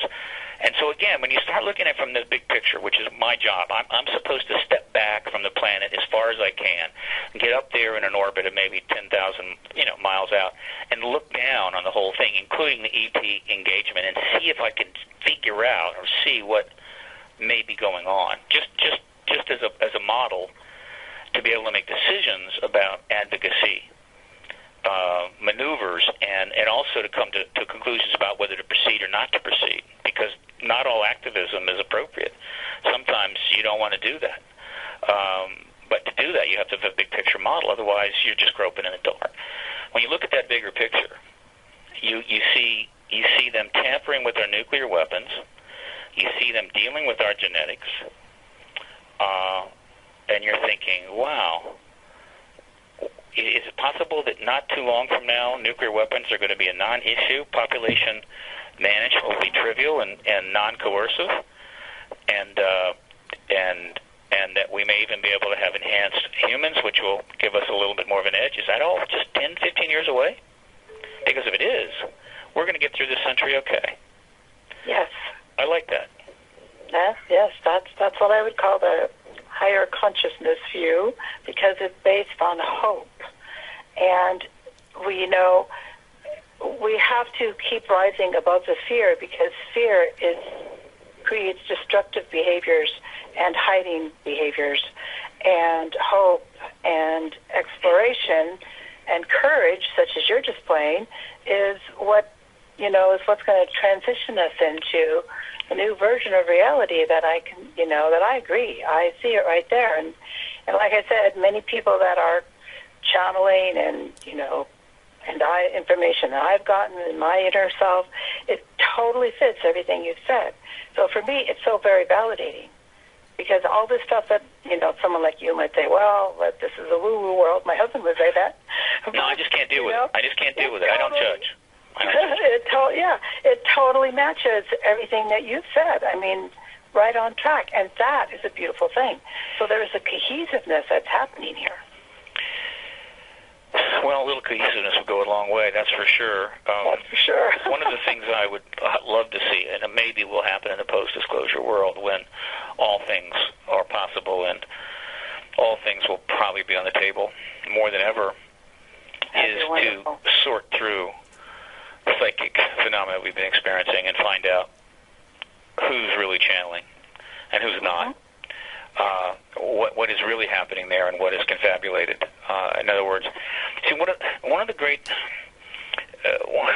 disparities in the modern worldview or the modern systems is that within that dualism of spirituality and science, which is a dualism. It is a dualism that one could address, even though again everything is one. Is that on one side, there is a highly developed method of obtaining information, testing it, and putting it into a matrix and moving on. And spirituality doesn't have that. It doesn't work on that process. And so that means they're not just two strains of thought. They are two radically different knowledge systems, and are essentially incompatible. Incompatible in this way that spirituality tends to move very slowly in any one direction and is often going in too many directions. And so it's much more. Boy, it's hard. I need to come up with a good analogy for that. But people that devote themselves to spirituality are really operating in another place, another world. And so that is why there's been this huge gap between the two. And we love it when we see a little overlap, when we see science and, quote, the spirituality side of things connect a little bit. And that's not a bad thing, but it doesn't happen as much as people think, and the disconnect is really still great. And you're starting to see it play out in American politics right now. This gap between the two, this fundamental disconnect, is emerging very rapidly, and it's going to play a big role in the coming election, and it's going to be very, very unpleasant. There are people who are gifted in that they have both a profound command of science and the scientific method and a very good understanding of some of the best spiritual concepts and traditions. And as a result, can kind of speak in both worlds. And they're very, very valuable people. There's not a lot. And if we could focus, if most people would focus on them, these special individuals that have those the dual sort of multi, I guess they're multilingual in that sense, multi-worldview, I think it would be nice. But unfortunately, they don't. And so The spiritual side is a very different painting, and I don't know where that's going to go ultimately. I fear it depends on the operational definition of spirituality, and if the operational definition is spirituality and going off and doing something for yourself and finding God within you and leaving, then that is definitely a model that has been used. And there's also a developing model that spirituality is really about expanding our potential, because we have been not using our potential. We've been using 5% of our brain, and there's all that DNA that has not been active within our system. And there is a spirituality that's developed on a in-between, as I was saying, that pulls the two together, that is looking and perceiving and exploring new ways to do everything that you're talking about, and to not have it be something that is just for the individual, but that something is for the collective and for the foundation and initiation of a new operating system for how we're going to live as human beings on an evolving planet. So, I just want you to know that there's more out there than you might think. Oh, I know that. Science is kind of an operating system for getting things done, and spirituality, if it's cohesive, is an operating system for how to live. Because, yes. A person can master enough science to be able to build a rocket ship.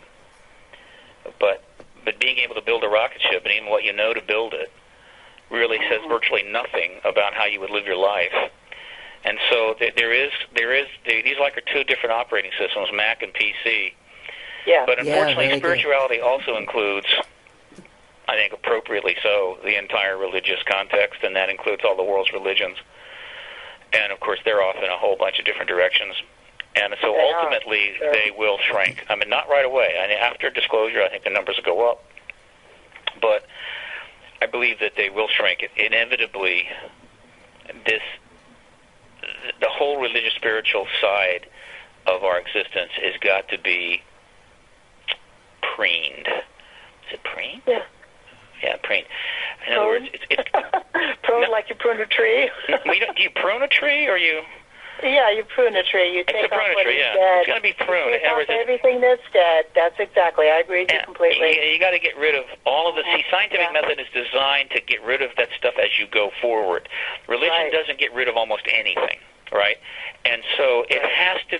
There's going to have to be a much more cohesive concept of that operating system. And because we don't have that is why you've still got religions prepared to annihilate each other even today. It's been the basis of most wars. Yeah, a lot of wars, not all, but a lot of them.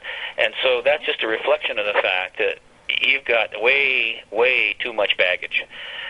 So the spiritual... boy, I wish Edgar Mitchell was here. He would have loved this conversation.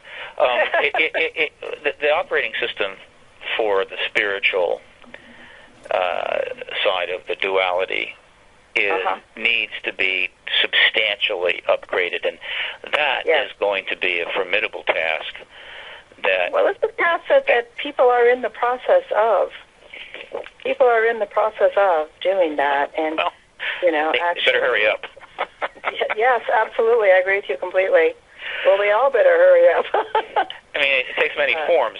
Just getting the Catholic Church to allow priests to marry, who knows? That's been in the works for an awful long time. They still haven't done it. I think it'll happen fairly soon, but that's just one little thing. Well, I think spirituality and religion, they don't go in the same operating system. I think they do. I think you have to. Well, yeah. Yeah, I know that people say, well, I'm spiritual, not religious, because religion is a problem for them. But that's just a device to be comfortable. The reality is that all of those people out there that are in those former religions view themselves as being spiritual too, and so it is all part of that spiritual operating system, and those that reject it, go away from it. I don't blame them, But they have to understand that that doesn't mean that the reality and consequences of that part of the spiritual world are not going to come back and bite them. And it's like a good analogy there would be a very spiritual, non-religious person who is completely away from and outside of all those structured religions, leading a very comfortable life, very comfortable with their spirituality, and it's all very good, and then they get killed in some religious terrorist attack. And it's like, gee, bummer, right? You can't separate. I mean, I don't blame people trying to separate from the world, but ultimately it can't work. Not in the world we're in now. There's no place to go. There's no place to hide. Right? The rich try to hide by getting tons of money. They move up in high-rises. They build underground bunkers to go in when the nuclear war hits. They buy islands in the South Pacific, and they spend all this money to sort of hide and get separated. And they are able to in some degree, but even that is becoming non-workable. There's nowhere to go. Yeah, I agree with you. I mean, the hiding in the spiritual world and the hiding in the mundane world, however you want to look at it, you're right. The hiding has to end because we have to really pay attention here. We're at a apex of transformation or destruction. Another way to look at it is the people in the collective have got to turn, preferably together, and face reality. Yes. In other words, face it. Right? In other words, the government is right now. The United States government is under the bed with a paper bag over its head, chanting, "There are no ATs, there are no ATs, there are no ATs." I mean, that's the extreme case of not facing reality. And so this process of the human race turning collectively to face it, stand up to it, and say, "Okay, what are we going to do about it? I can't run from it anymore." That's a big deal. I mean, you don't get 7 billion people to turn in any one direction easily. There's only one thing that has the power to turn that many people toward reality in a somewhat collective basis, and that's disclosure. It's the only thing I can imagine. Nothing else, I think, is even close. Disclosure will result in a lot of people suddenly stopping. Yes, and then slowly turning, and they will be turning towards the real world. It will affect everybody's worldview, and it will take everybody out of their hiding places. Some people will still hide, and this is a collective process. Some people will yank themselves around, face up to reality, and just charge off. Others will just slightly turn in that direction. There's a lot of people out there. But a slight turn on the part of 1 billion people is a big turn. Yeah. I mean, it's extraordinary. You really can get that. This could do it. If it's even more than a slight turn, all the better. But it's the closest thing we have to get that kind of collective change.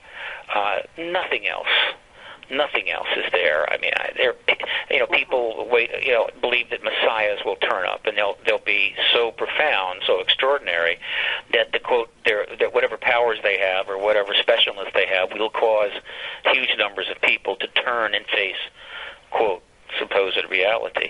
Those messiahs, they don't show up very often, and even when they do. Or they want to turn the ETs into messiahs. There's that kind of thing going on too. Again, the ET. And there's a misconception because people that view the ETs as gods and they're just going to come down and we're all going to turn face. Nah, that may not happen so much. But the awareness. See, that's interesting. What's even more powerful than the ETs themselves, in my opinion, is the reality that they're there.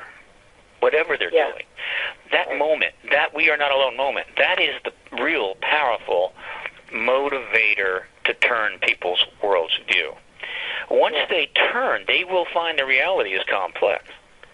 Right? It's not some unified thing, and everything is not maybe going to become wonderful overnight. But it will be what it is. And so it's not that the ETs are messiahs to take us to the promised land, but their presence and the acknowledgement of their presence that's coming is going to be a transformative moment for us that could lead to some very interesting things and very, very powerful things. because we'll be seeing the real world and reacting to the world the way that it is. Not as the way we comfortably want it to be because it makes us feel good, or not as the way the government tells us it is, lying to us because it makes it easy for them, or the way that our enemies tell us it is because it makes it easy for them, but the way that it really is. Boy, yeah, it really is. Hooray. I have a real practical question. I have tried several times, 2, 3, 4 times, to go in and put my name on the petitions, on that petition. It won't let me do it. And I'm also on, because I was really supporting Obama back in the day, the different day. And I get his emails, and I was wondering, do you think maybe that's why I can't get in? Because I'm using that email? Should I use a different email and find it? You talking about the disclosure petition at the White House website? I've tried to sign that, get on there 3, 4 times, and I can't do it. There's complaints coming in from all over. Wow. I don't know if it's deliberate. I mean, if they're deliberately messing with the sites in order to prevent people, make it very difficult to sign. That coupled with the 25,000 signature limit, they could mess with those petitions that they really want to deal with, and leave clean those petitions that they're happy to quote respond to. This would be incredibly cynical and outrageous thing to do. There's no way we'll ever know. I know that plenty of people are having trouble. I've contacted them several times. They say, no, we're fixing all this, but the complaints keep coming in. What can I say? It's their site. They got total control. And if they don't want something signed, there's no question they could stop it. There's one petition there that has 175,000 signatures on it. Believe it or not, it's a petition for ending trade with Vietnam until they clean up their civil rights record there. 175,000 signatures. But then I could see why the administration wouldn't mind responding to that. The ET petition, the one that's up there now, it's a huge problem if they have to respond to it. A huge problem, and I knew that going in. And I knew that they knew that going in. And so even though the day I launched it, I spoke to 3 million people on coast-to-coast radio that night for an hour, generated only 2,000 signatures, and people were having trouble signing it that evening, and there's been problems ever since. So... it probably won't make 25K. I mean, if people, I tell people, look, the truth takes some effort. Lies you get for free. Pound away at it until you get it, But the way these things work, if it's not clean and simple, people are gone. Yeah. They're gone. So the thing will be probably pulled on midnight the 24th, and that's that. But, it will be back out. Try various emails if you have them then, huh? Well, when you have you ever set up an account there? Have you ever actually had an account set up with We the People?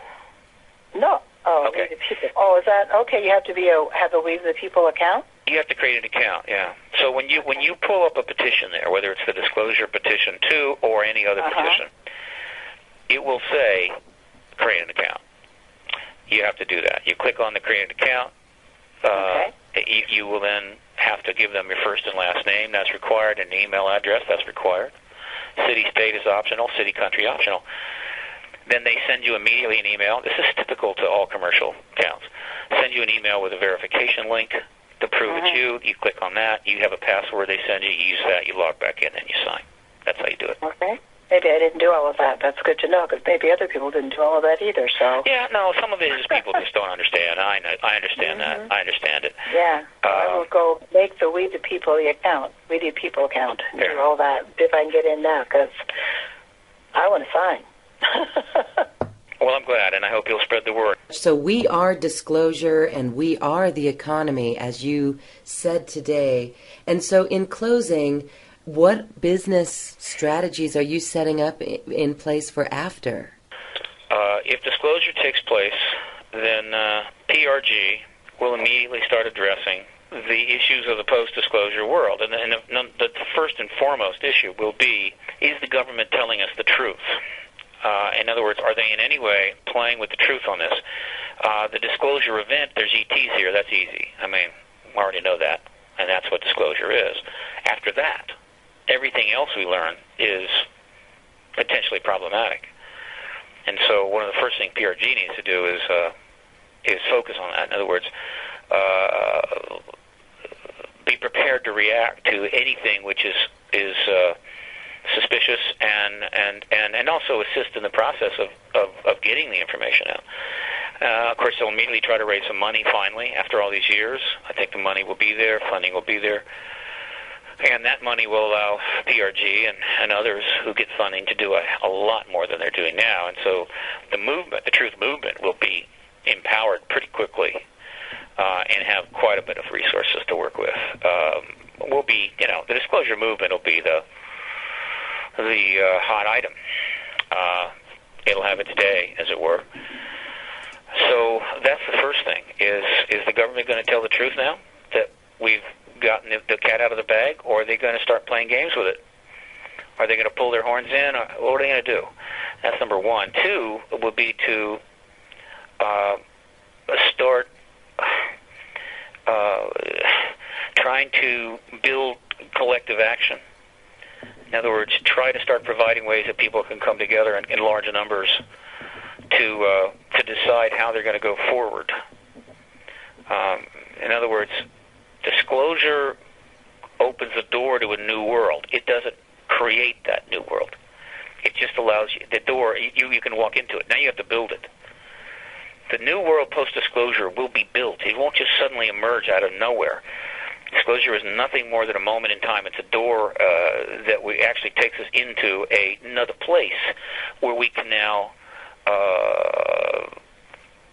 significant alter and reform where we were before.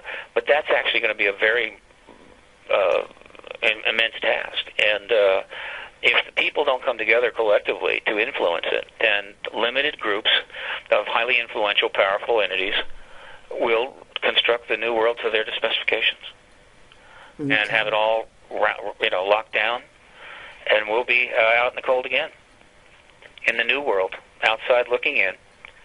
And to some degree, they'll try to institute old paradigm concepts into this new world, take advantage of everything that's there, but yet not allow us to have a different place. That's just the nature of human beings. So this is going to be one of the great opportunities for mass citizen action on a nonviolent basis ever in all time. And there's going to be people have to help make that happen. I mean, it's not going to simply just happen. So PRG will be involved in that big time. With all the sightings around the world that are being seen, it feels like it's already happening. Well, sightings are just sightings. I mean, we've had them forever. The ETs may be more active. I think they're driving the process. Mm-hmm. They don't really make much of an effort to hide anymore. I mean, we got people out there with night vision goggles seeing stuff all over the place. Before night vision goggles, they could pretty much fly at night, couldn't see a damn thing. With that, you see stuff constantly. And so clearly they know that, but they don't care. They're not landing in the middle of Central Park, but they're being seen, and that is simply driving the process. It makes it more and more difficult for the government to hold the line. So the ETs are not completely out of the process, and to the degree that they're involved, what I see points towards disclosure, points towards advancing the process as opposed to impeding it. I see almost no evidence for that. Doesn't mean they're not doing it, but I don't see the evidence for impeding it, other than, obviously, they could do even more overt stuff. It would result in disclosure, but it would be a forced disclosure. Independence Day thing where, I guess we are not alone because there's this mile-wide ship over the city. That's not a good thing. That's really bad. They don't do that. They don't allow that to happen because they know it would be bad. They know how destructive it would be. And so they don't do that. They hold back, waiting for us to finally do the obvious, which is tell ourselves. So simple and yet so obvious. Yeah, tell yourselves first. We don't want to show up at the door without you knowing we're coming, which is, what any relative or neighbor should do. Don't show up unannounced. At least somehow let your neighbor know that you're going to be coming over at some point so they can expect you. It's almost like a fundamental natural law. Don't show unannounced. Well, the obvious have shown up, right? So that's not the factor here. But the idea of forcing us to acknowledge by by putting themselves right in front of our noses in a huge way and putting the government in an impossible position. They don't want to do that. It's very interesting. And so they're waiting. I've always speculated that, well, is there a time limit here? I mean, at some point are they saying, okay, enough, we've had it with you guys, and they simply go away for 1,000 years. Say, we'll come back in 1,000 years, see if you people have got you right. If you're still here, we'll give you another chance, right? I worry about that. That would be not good. That's a very weird. Yeah, I would be in bad shape if that happened, let me tell you. No, we're not having that thought.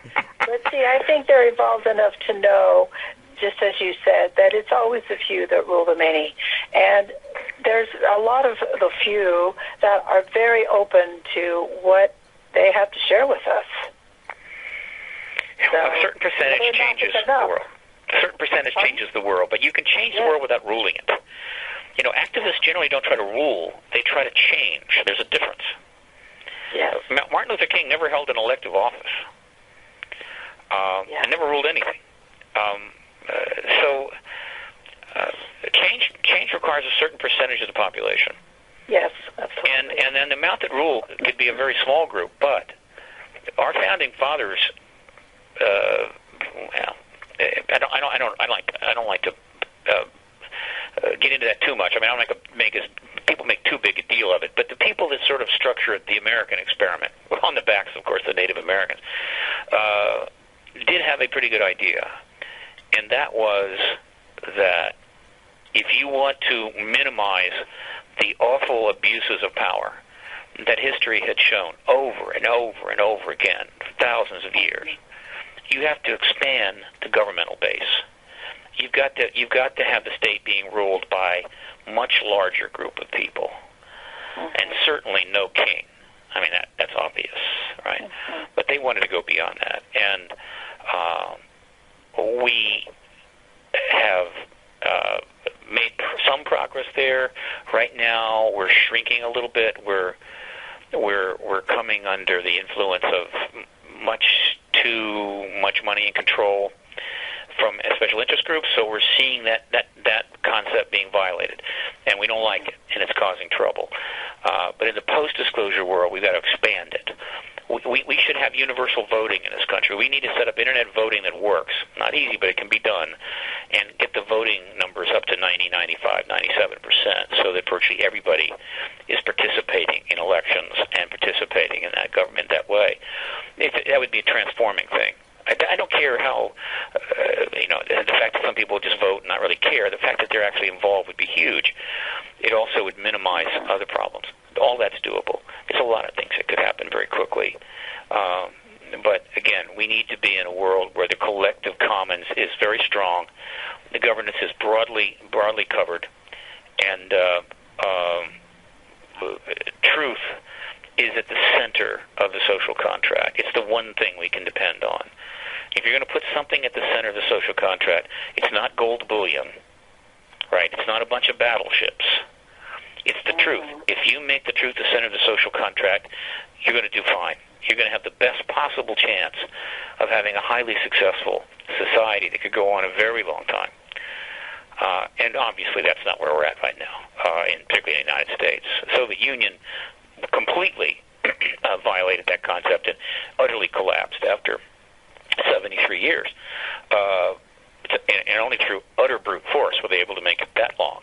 The United States is trending that way, which is just outrageous to watch happen. Yeah. But, we now have a population that has allowed institutionalized lying to take place, where you have people in government, when confronted with the need for truth, their response is, I cannot tell the truth, but I will learn to lie better.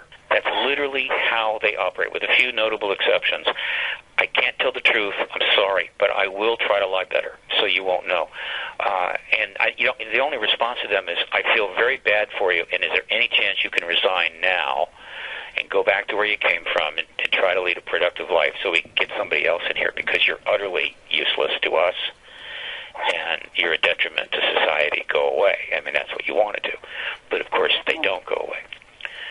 Interesting. I love this discussion. It was more broad-ranging than anything I've done in a long, long time, and I really enjoyed it. Oh, thank you, Dr. Sue. And thank you to Steve Bassett for your work in the truth movement. You are at the forefront of it, and you are helping to change this world. To show your support of this petition, go to disclosurepetition.info. Disclosurepetition.info. Spread that link and spread the word. We've got only 12 days left, and we've got to get 19,000 signatures in 12 days. So, thank you, everyone. Have a great day. Bye. Bye. And thank you, too, for listening. If you've enjoyed this program, please share it with your friends so we can get this important information out to the world. This program is supported by donations by listeners like you. Your support allows us to bring you fresh information that is empowering, inspiring, and uplifting. It's also information you won't find so commonly in the mainstream media. Please visit acoustichealth.com. Thank you for your support, and I now leave you with music from the universe. This music was literally created by the universe as mathematical equations were assigned to musical notes. The result is this beautiful music.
You're invited to experience online healing retreats brought to you by acoustichealth.com. These magical online gatherings give you valuable insights, exercises, and channeled information on the great shift of the ages. Visit acoustichealth.com and click on online retreats, or check out our retreat archive and download the recordings. Life-changing online retreats by acoustichealth.com.